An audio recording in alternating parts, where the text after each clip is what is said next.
The debate on pug-tail docking and ear cropping, pros and cons.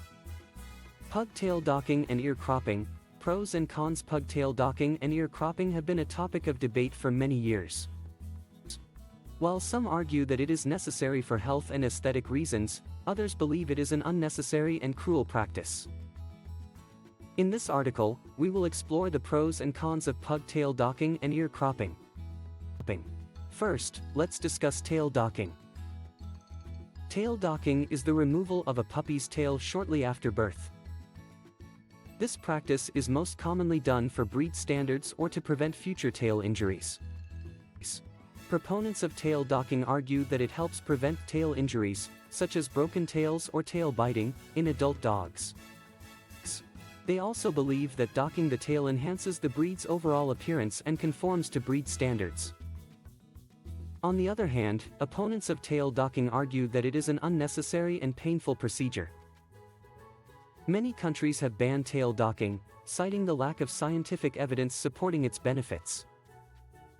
They argue that pugs, like any other dog breed, can live a happy and healthy life with their natural tails intact. Additionally, docking a puppy's tail can cause pain and distress, as they are very sensitive at a young age. Furthermore, critics argue that docking a dog's tail simply for aesthetic purposes goes against the principles of animal welfare. Now let's move on to ear cropping.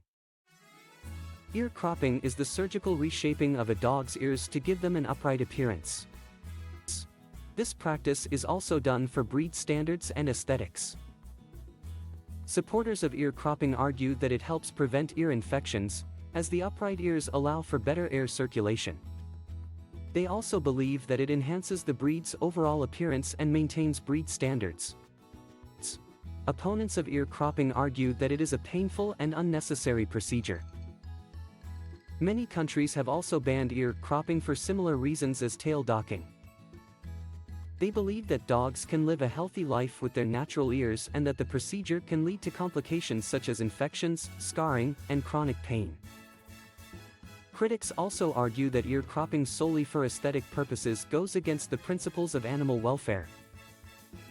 It is important to note that both tail docking and ear cropping are procedures that should only be performed by trained and experienced professionals. Improper techniques or unskilled individuals can lead to serious complications and unnecessary pain for the dog. In recent years, there has been a shift in the perception of tail docking and ear cropping. Many breed clubs and organizations have revised their breed standards to allow undocked tails and natural ears. This is a positive step towards promoting the well-being and natural characteristics of dogs. In conclusion, pug-tail docking and ear cropping are controversial topics with valid arguments on both sides.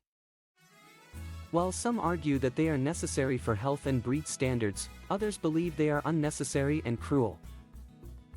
Ultimately, it is up to individuals to make an informed decision based on the evidence and consideration of animal welfare. As responsible dog owners, our priority should always be the well-being and happiness of our furry friends.